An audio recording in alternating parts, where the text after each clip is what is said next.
Good afternoon, Sunday night students.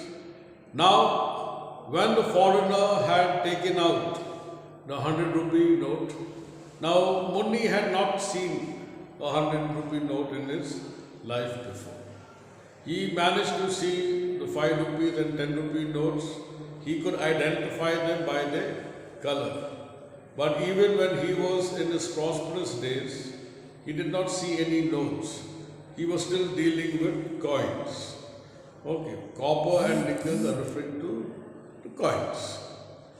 Now, what was the man flourishing the note for? Perhaps asking for change. So, whenever we have a big note, okay, we always ask the shopkeeper whether he would be, like if I have to buy something worth 10 rupees or 20 rupees and I am having a 500 rupee note, then I will ask the shopkeeper whether he would allow me to buy it or whether he will be able to give back the change. So that is what Munni thought.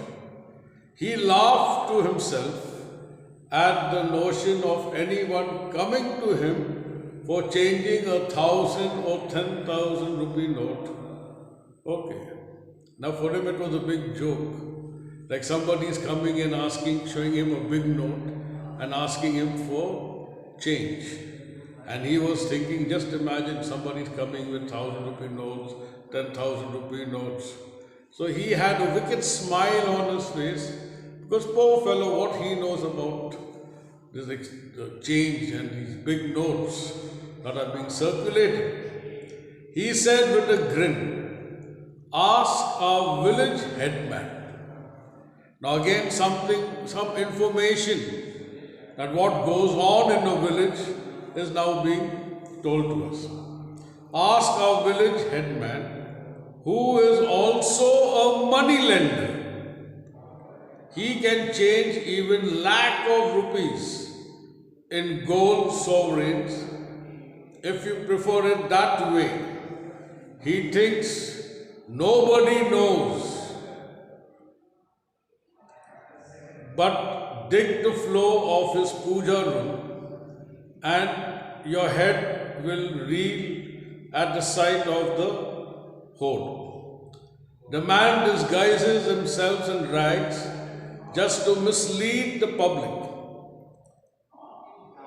Talk to the headman yourself, because he goes mad at the sight of me. Someone took away his pumpkins with the creeper, and he, for some reason, thinks it was me and my goats. That's why I never let my goats be seen anywhere near the farm.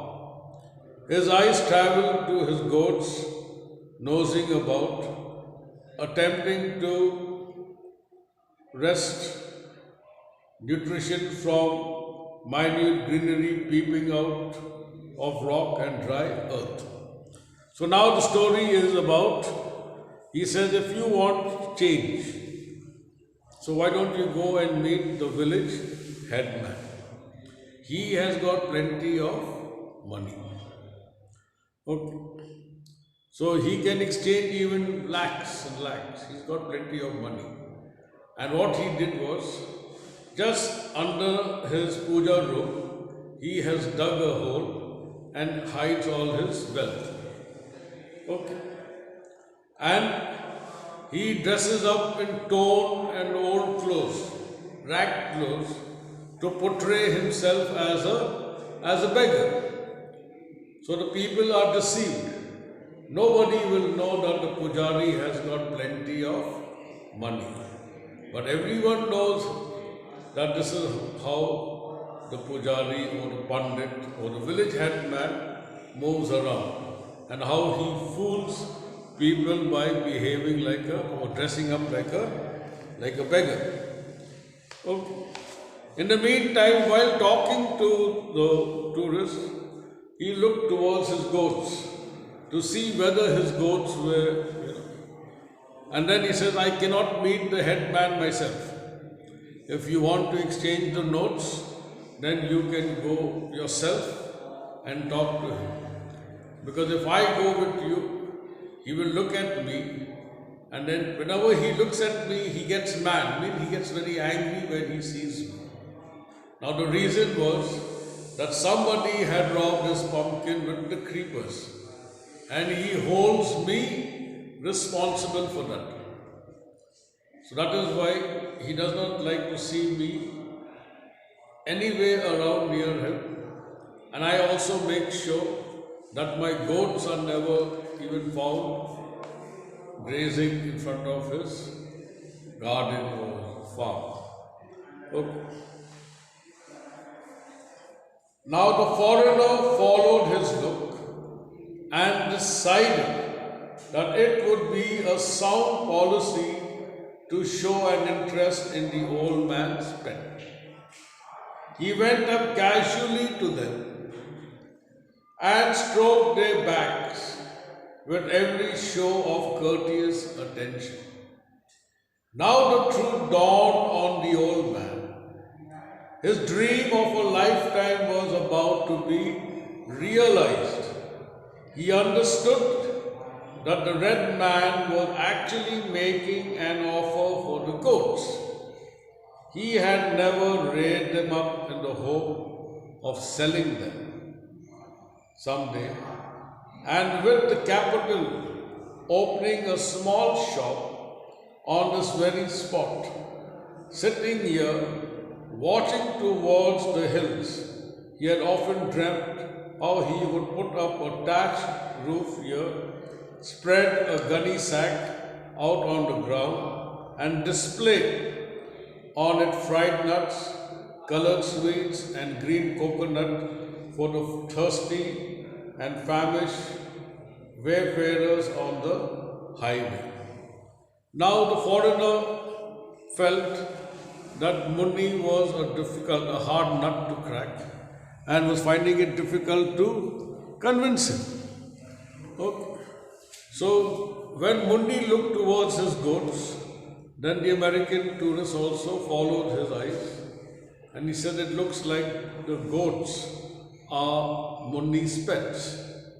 So he went, and he also started patting and caressing or playing with the goats. Okay. Now what did Munni actually observe? The American tourist showed him a 100-rupee note. Okay. Now he understood in the course of conversation that there is some money exchange is being spoken about. Then the American goes to the goats and starts patting them. Okay, playing with them. Now Munni jumped to conclusion that the money which the American was giving him was exchanged for the goats. So he never ever dreamt in his life that he was rearing these two goats to ever sell them to anybody or for profit. But now he had also had a dream that if he does well, then he says,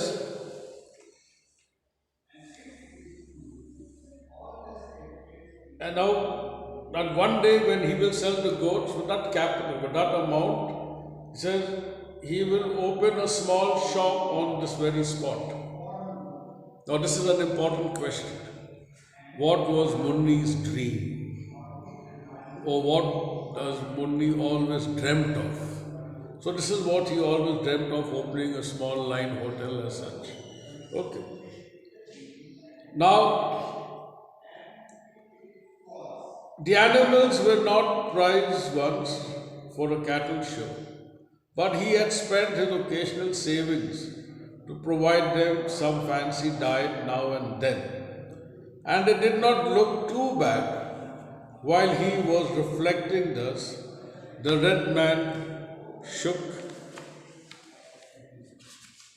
his hand and left on his palm 100 rupees in tens now, suddenly realizing that this was what the old man was asking. "It's all for you, or you may never share." share it if you have a partner. Means if you are going on partner wise, then you'll have to share it when all the money is yours. The old man pointed at the station wagon and asked, "Are you carrying them off in that?" Carrying who? Carrying his 2 goats in that station wagon. "Yes, of course," said the other, understanding the transportation part of it. So he says, "Are you going to put them there?" So he knows that now the American fellow was thinking about that I will be taking the statue into the station wagon. Munni is thinking that since he was playing with my goats, he has given me the money. So Munni felt that the foreigner is buying off his 2 goats and going to put them in his station wagon. The old man said, "This will be their first ride in a motor car.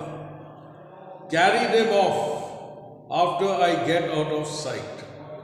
Otherwise, they will never follow you, but only me, even if I am traveling on the path to Yamaloka."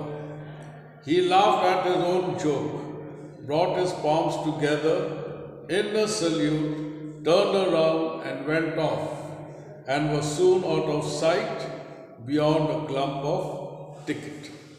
Now this is the most interesting part of the story. Now the money that was paid by the American tourist was for the horse, not for the goats. Munni felt because the American tourist was playing with his goats, so he felt he gave him the notes for buying off his goats. Now there was some sentimental value between Munni and his goats. He says, "My God, the first time my goats are going to travel in a motor vehicle." He says, "But you will have to wait. Before you do that, I will have to leave this place first and go out of sight. Otherwise, the goats will not go with you, they will return back." So, in other words, he was saying goodbye to his goats in this manner. Okay. The money was not paid for the goats, the money was paid for the horse. Munni felt that the money which he got was for the sale of his 2 goats. He says, "Before, let me go, and then you cart the horse, you cart the goats, and you take them away. Otherwise, it will be difficult for you to take the goats, because these animals become pet animals, they don't want to leave their master." Okay, so Munni was aware that if the American tourist does not put the goats, so he says, "Wait till I go out of sight, then you put the goats into the van."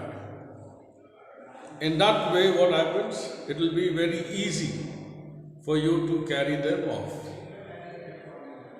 So, this is, again I stop till here. Then the remaining part I will explain the next day. Again, I will be giving you some more question and answers. Please write and learn them. Thank you.